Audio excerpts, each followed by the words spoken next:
Civim Sélection Québec 2022, c'est terminé. Qu'en ont-ils pensé? On voit ça tout de suite avec mes invités. Le JT du Civim. Le Civim, un réseau d'opportunités. Ben oui, c'est le cas et manifestement, c'est les remontées que nous avons. Donc, c'est un réseau d'opportunités parce que c'est un lieu d'échange, c'est un lieu où les gens se connaissent, se reconnaissent, se retrouvent parfois dans d'autres salons plus grands comme le CES ou à Tel Aviv au DLD. Et puis, maintenant, il y a d'autres petits salons aussi qui éclosent, notamment au Havre, par exemple, sur l'habitat connecté où j'étais. J'ai rencontré beaucoup de gens qui étaient déjà venus au Civim ou qui allaient venir au Civim. C'est pour ça que le Civim, je le dis, c'est une grande famille. Cédric Delbet, fondateur de Geosmartic et lauréat du Civim. Alors, que du plus? Oui, bonjour Jean-Claude, merci. Effectivement, que du plus. Super vitrine, ce Civim 2021. L'occasion d'organiser des beaux posts, une belle communication. J'ai fait 110 likes depuis la semaine dernière, 40 commentaires. Et puis même des prospects qui se sont manifestés auprès de moi pour venir intervenir sur leur commune. Donc, génial. Des super connexions. Vous avez été primé au Civim. Alors, quels sont les apports concrets du Civim? Alors les apports concrets, c'est déjà un réseau, c'est tout ce que le Civim a pu nous apporter via les relations qu'on a pu créer, le côté humain et l'échange qu'on a pu avoir avec l'Université de Bourgogne, par exemple, et le professeur Nicole, qui va nous appuyer, nous soutenir et essayer de créer une mutualisation des projets. Un événement dans une ville médiane, c'est aussi un espace de rencontre privilégié, parce que plus petit, donc on accède plus facilement aux gens. Oui, c'est exact, parce que nous-mêmes, nous travaillons une ville à taille humaine et on voit que les villes à taille humaine réintéressent parmi l'anonymat des grandes métropoles, c'est autre chose. Et puis, oui, c'est plus simple d'échanger, c'est plus simple de se retrouver. Voilà, il y a d'autres moyens sans doute de le faire, mais donc ça permet finalement de faire peut-être plus vite du business. Vous avez eu un prix au Civim, vous allez aller au Québec. Qu'est-ce que c'est les perspectives maintenant? Le prix, la reconnaissance que nous avons eue grâce au Civim est très importante puisqu'elle s'inscrit dans ce partenariat franco-québécois. Et c'est vrai que le sujet que nous abordons, les perturbateurs endocriniens, sont une préoccupation mondiale en réalité, aussi bien en Europe qu'en Amérique du Nord. Donc, véritablement, l'opportunité qui nous est offerte d'implanter nos outils, notre technologie, notre savoir-faire au Québec est une opportunité pour le laboratoire Watchrog. Booster les investisseurs grâce au Civim, c'est possible, on voit ça tout de suite. Il semblerait que ce soit le cas, et vous voyez, on me le dit ailleurs, on me l'a redit lors du Civim Sélection Québec 2022.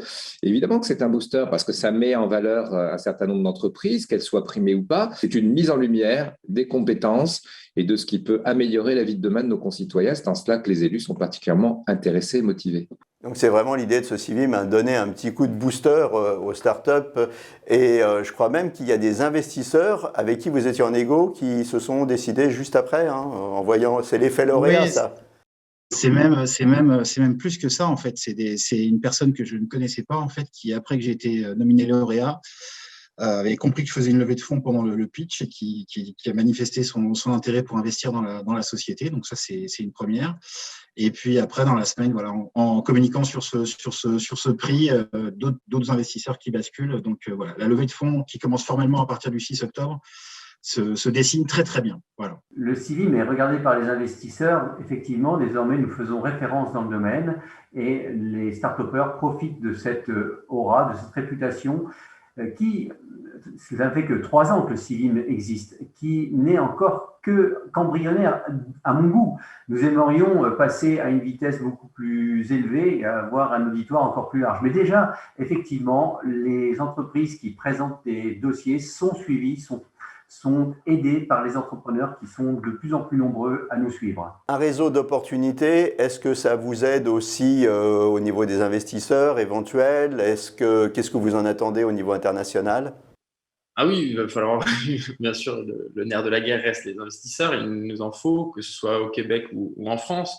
Là, l'échange est plus tourné vers le projet Plume, donc ce projet nous a tenu à cœur et maintenant il va falloir qu'on le matérialise un petit peu plus, qu'on le pragmatise aussi, qu'on se tourne vers des moyens de financement divers et variés. Mais le Québec est déjà une très belle opportunité pour nous. Alors, ce n'est pas simplement un espace de rencontre, c'est aussi un véritable outil avec de l'accompagnement, du coaching.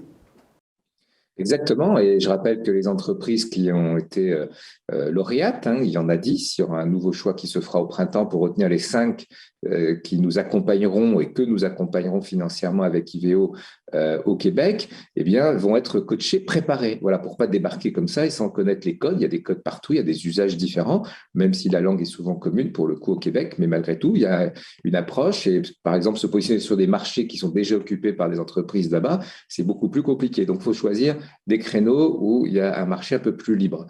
Donc, c'est un exemple. Et donc, ce coaching, cet accompagnement, et puis nous aussi, à chaque fois que nous avons fait des placements, que ce soit au Québec ou ailleurs, on a amené des étudiants, des entreprises, etc.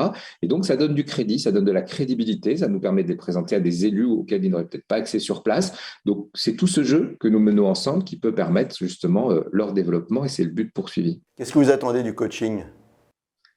On va voir un petit peu comment il se tourne. Ce qu'on attend, c'est surtout un moyen de connaître et de s'implanter sur le marché québécois. Mieux comprendre les enjeux concrets des collectivités, mais également pour nous, les enjeux économiques et comment est-ce que Aglaé pourrait répondre aux besoins d'innovation de la ville de demain.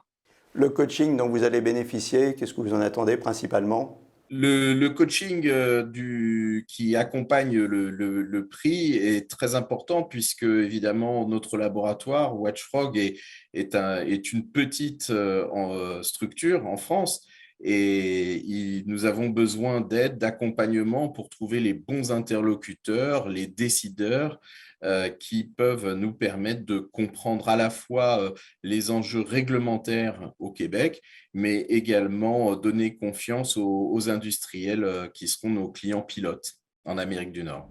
Alors, le dernier message que je voulais passer, c'est encore une fois que nous sommes là, nous, pour contribuer à un événement, mais que l'événement, il est destiné à améliorer la vie de nos concitoyens. C'est le rôle des élus, on n'est pas là pour se faire plaisir, on n'est pas là uniquement pour faire plaisir aux entreprises, on est là pour créer le monde de demain, quelque part la 3e révolution urbaine, parce que le CIVIM regroupe toutes ces thématiques autour de la santé, autour de l'habitat, autour de la mobilité, comme la plupart des salons, mais à une taille, encore une fois, plus réduite, donc avec des expérimentations qui peuvent facilement être mises en place.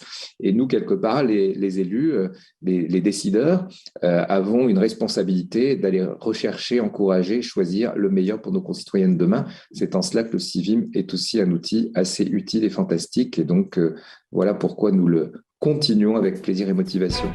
Le JT du CIVIM.